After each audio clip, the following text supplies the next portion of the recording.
I'm going to take a moment and share a bit about my experience overcoming anxiety naturally and, yeah, holistically. So, I'll share a bit of my journey as well as like certain tips and stuff throughout the journey. The first thing that okay, just to give you a little bit of background, like for me as a kid, I mean, my childhood was not necessarily easy. Um, it was very like emotionally taxing for me and toilsome, I would say. But I kind of, stuck through it, and oftentimes, like, I realized, like, I always had friends who had extreme anxiety, depression, and suicidal ideations, like, throughout my childhood. But I personally was always kind of just like, you got this, like, let's do it, and I was, like, always trying to help them through that. And I could help them pretty good. And it's interesting to look back at that, like, the thing about, like, how I could comprehend that so much is because I understood it to some level. My, like, especially my mom's side of the family, like, there was a lot of history of mental illness and, disorder and just a lot of pain. So, I guess inside of myself, like, as a soul and as a person, I understood those things, even as a kid. And then, yeah, as I got a little bit older, and, well, I, like, was living out of the country I was living outside of the United States for 9 months. I was living in Taiwan, and it was a wonderful experience, and I came back, and part of it was coming back to the United States, and then part of it was, like, a certain relationship that I was, like, involved in, and it's very hot in my car. I I basically just started having all this anxiety. Like, this anxiety was just, like, bombarding me, and it felt like tightness of my lungs, like I couldn't breathe. It felt like a lot of chaos in my mind, a lot of overthinking, or a lot of, like, fear, like certain attachment styles coming up in me, and fear of, like, loss and just clinging to something. But it was creating all this anxiety for me. So much anxiety. I'd never really felt that so physically before. So, yeah, that was the beginning. That was the beginning of the anxiety. And looking back at it, the first thing I'll say is, like, the first thing that started helping me to work through that was that I learned about thinking errors. Something some people That's like the most expensive one in the industry. may call thinking errors.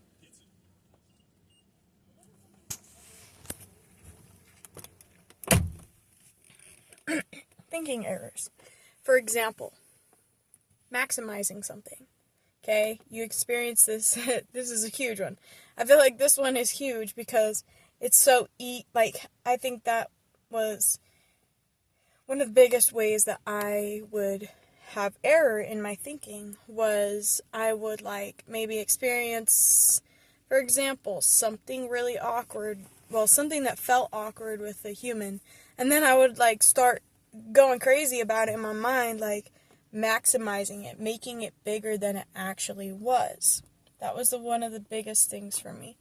And that is, often one that I just, if I ever, like, have these distortions in my mind, it's often, like, that I'm maximizing something.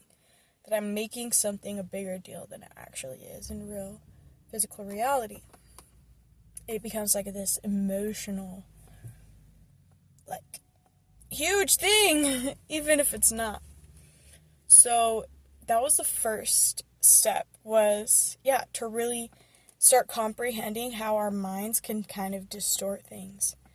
And then from there, that really showed me something about anxiety that, like, a lot of people don't even comprehend. Like, it's not, in this society, we're not even taught to be conscious about it. We're not even taught to, like, break down our thoughts. Like, okay, what are you thinking? Like, what are you thinking? What's your thinking pattern here?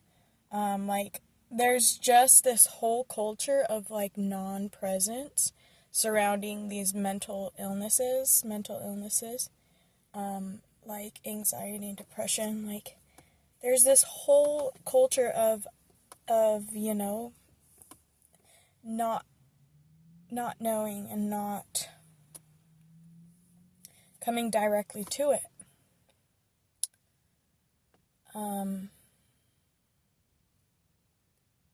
You really got to get clear with it consciously in your mind.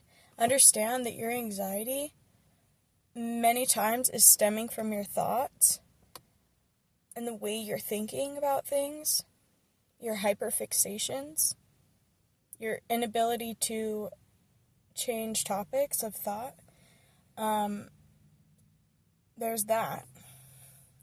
Then there's another aspect of it that I want to share. You know, I started realizing that I had certain anxieties because I was actually truly not safe. Whether that was physically, emotionally, mentally, psychologically. And the other thing I'll add to that is that okay, I'm in the U.S., I'm going to speak to, you know, the people of this land we call America, the United States of America. Especially, and also, it doesn't just apply there, but it applies to humans, okay? But just because of the dynamics of this culture and these governmental systems, etc., there's a unique experience that the people in this nation that are living on this land experience because of the structures and systems at play. It is a society that glorifies money, it glorifies capital over people. So, therefore, essentially, the system is not a safe place for us. It's not necessarily something that is for our benefit. It's actually more like we spend our lives basically like, this is not everybody. I'm not saying this is the only way.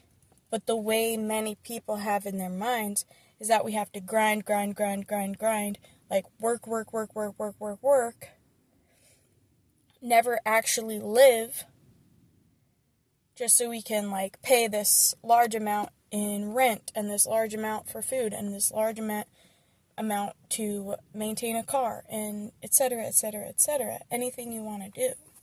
Like, it's actually a fight. You're fighting to maintain these things. When,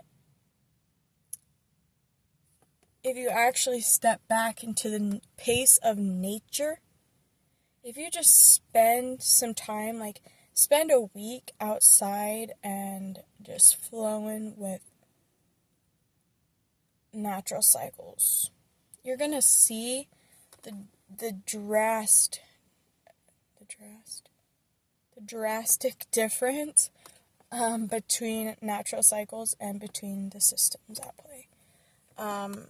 You know, there's this urgency with the system that doesn't exist in nature. And, you know, the urgency within the system comes from the people that are being benefited off your energy and your energy spent, your money. It's ridiculous. So, that's another reason that you might be having anxiety, is because you are literally living in a society that, and I'm especially in a place in the country where I think that understanding of this nation is deeply ingrained and fought for. Like, people cling to it because that's all they know. They don't challenge it. So, anyway, understand that you may be experiencing anxiety for completely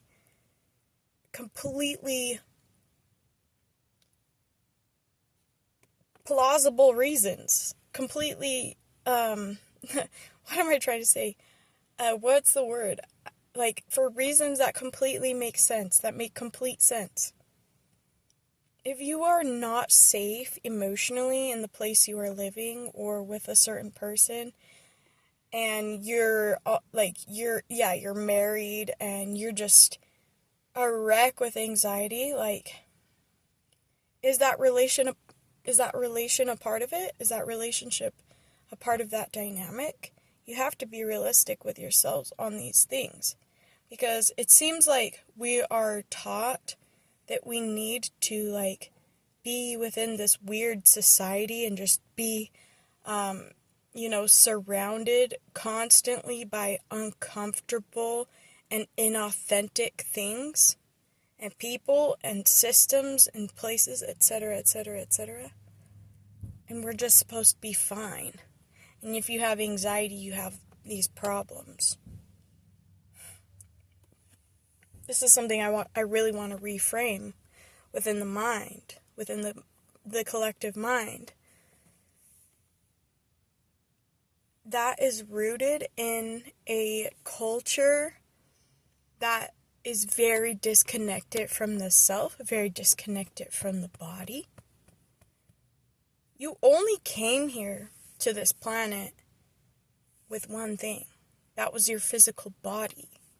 That's the one thing you came here with. Not this necklace, not your clothes, nothing. Not your car, not your house. You came here in your body. And somehow we've been so convinced that everything is outside of ourselves. That everything outside of you is you. That everything in your car and everything in your house is you. When none of that's you. Your body is you. So if your body is telling you something, like giving you anxiety, you best research that out. Honestly, I see people in this society that are mad, disabled and dismantled from this diagnosis or this experience of anxiety.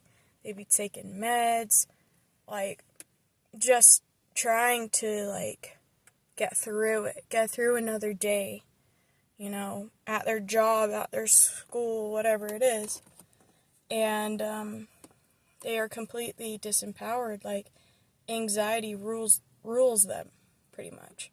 But the thing is, like, I was having intense anxiety. But you know how I made it through it? And how I have a completely different internal experience of anxiety. Like, I have a completely different internal experience of life. Sometimes I'm scared.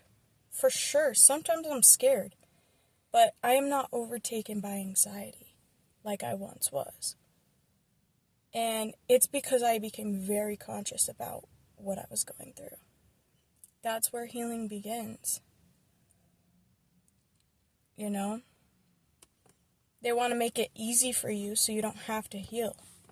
So you can keep being a part of their, little game where they prescribe you your anxiety medications, you pay for it in some way, shape, or form, and so they can keep making money off of it without actually helping you So the thing we have to realize is, like, within this society, the things that are going to help us are not the things that we can just go and buy.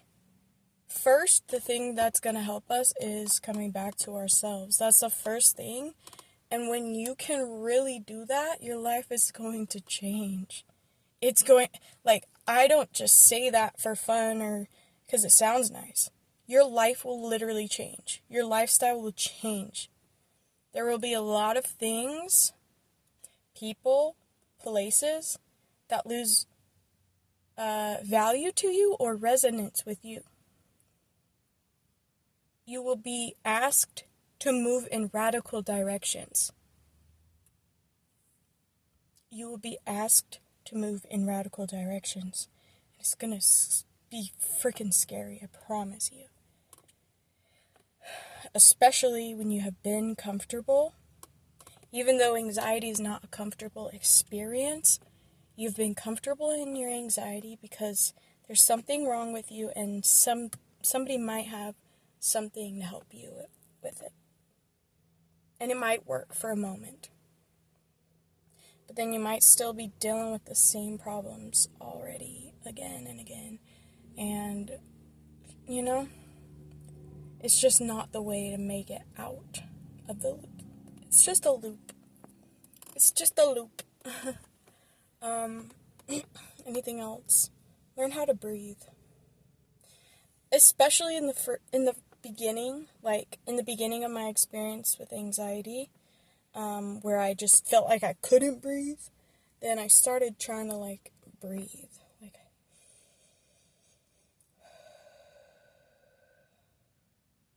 and in the beginning, it was kind of like still a part of the anxiety. Like, it was still like, I was still anxious about breathing. But over time, you know, it gets easier and you learn how to, like, have more grace within your breathing instead of just, instead of just breathing because you're hyperventilating. So, breathing is one aspect. Oh.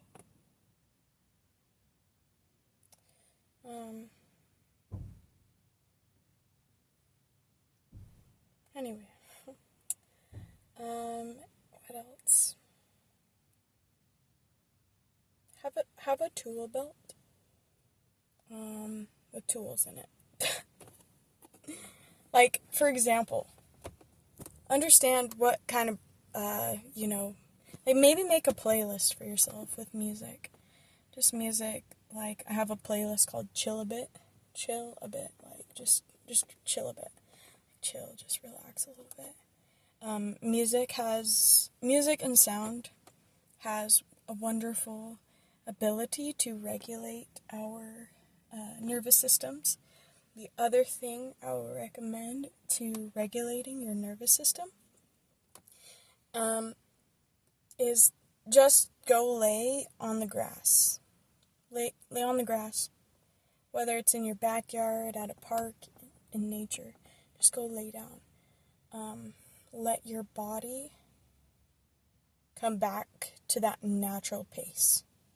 Your body, if you just relax, if you just allow your mind to just come down a little bit, and just, like, let your body just sink into the earth, like, obviously, it'll still be on the surface, but, like, unless you really go sink into it, but, like, you know what I mean, just allow your system to reset in that way. Music, laying down on the ground, cry, let yourself cry. And this is part of becoming conscious about it, becoming conscious of it, becoming aware. The aspect that you allow yourself to feel your emotions. You're feeling anxiety because you're scared? Okay, just cry. Just, you might be sad that you're experiencing such an experience of fear and like just fear of life and fear of living, and it might make you sad. Just feel it. Cry. Like cry. You know, there's different ways to cry.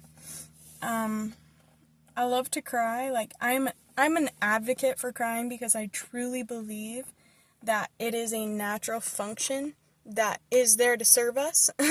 Like, you know, how many times, like, I've just been told, and, you know, a lot of this is, I don't know, it's not always just, like, I feel like it's not so much American people that tell me, like, not to cry. It's more, you know, people from other countries and whatnot. It's been, like, deeply ingrained into many cultures. Like, don't cry. Don't cry. Don't cry. Don't cry. Like, it's just, but it's okay to cry. Like, there's two different ways to cry, at least from what I understand, is, like, there's a way that you can cry and you can just keep perpetuating your sadness and depression and just, like, keep crying, making yourself feel worse. And then there's crying to release. I mean, I still think the first one is a release. It's a release, but, you know, there's ways that you can move through it more consciously and, like, with your breath. Like, I'm to the point now where I'll cry and I become very present with my feeling. I'll just cry, like, feel what I'm feeling. Keep breathing. Keep contemplating. Creating solutions. The more you begin to create solutions within your mind, over time, the more easier you become. Like, you become accustomed to creating solutions, and then so your processes don't last as long. Your process of crying, maybe it used to be like an hour. You could cry for an hour, but now it's like you can cry for 10 minutes and you can process, and you can understand what you need to understand through that. You know, it's just a matter of approaching it, and,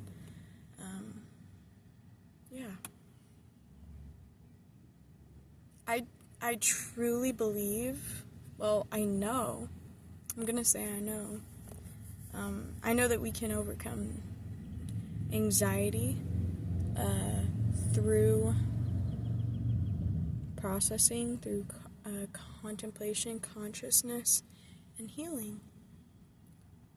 Ultimately, it's healing, and, you know, some people will always stay comfortable in their experience of suffering, because it doesn't require more of them. But to heal, to truly heal, to, you know, gear up and say, I'm going to figure this out. I'm going to overcome this. Believing that it's possible, because it is. It is possible. To really gear up and do that, like I said, your life will change in beautiful ways. But yeah, your life will be much better. Your life won't be defined by an experience of suffering anymore. And that is, I think as humanity, the state of humanity where we're at today, many of us carry, and we've become very accustomed to the experience of suffering. But it's not the only way. And I don't believe it's how it's meant to be or designed to be. I think it's just a byproduct of a lot of the illusion and the fear and the pain that we carry from the past. And anyway, if you have any questions about this topic, please leave them in the comments below. If you have any requested, like, topics to come, or, like, any requested videos you want me to make, please leave them in the comments below. Any thoughts, any experiences, please leave them in the comments below. I love to hear from you guys. I love to interact and to connect. So, yeah, I hope this video was helpful of some sort. It's been like within my heart for a long time, and I feel like that's why, well, there's a few reasons why I was able to just speak about that very directly. But that just shows, the power of time, the power of, taking the time to comprehend something, to process something, to understand something, and also not rushing to share prematurely. So, anyway, there will be more videos to come because, my journey it's been a journey, and it's been in process for many years, and I'm so excited because within my life, in my personal life, I just released something that has been a very huge distraction to me and a very huge, weight upon me that held me back from a lot, but it was something I was choosing, and then just understanding it wasn't going to change and releasing it, I feel like, some type of door just opened really big because I am no longer focused on the distraction. The very distraction that I was able to, it was revealed to me that that's what it was. And, we learn from experience, and so I'm very grateful for that period of time, but I see it very clearly, and I can feel it very clearly, which, again, anxiety. If you are in a circumstance that is not in alignment for you or is a distraction, you may feel anxiety. And don't discredit yourself for that. Don't just go thinking something's wrong with me, but really understand, maybe not necessarily how you are wrong for the world, but understand how your world right now is wrong for you, because it may be an indication that it's time to shift, that it's time to change the way you're doing something or create better boundaries, etc., etc., etc. So trust yourself, and I send a lot of love to you in this time, and in this process. I'm here for you. I support you in it. So anyway, I'll catch you next time. Take care.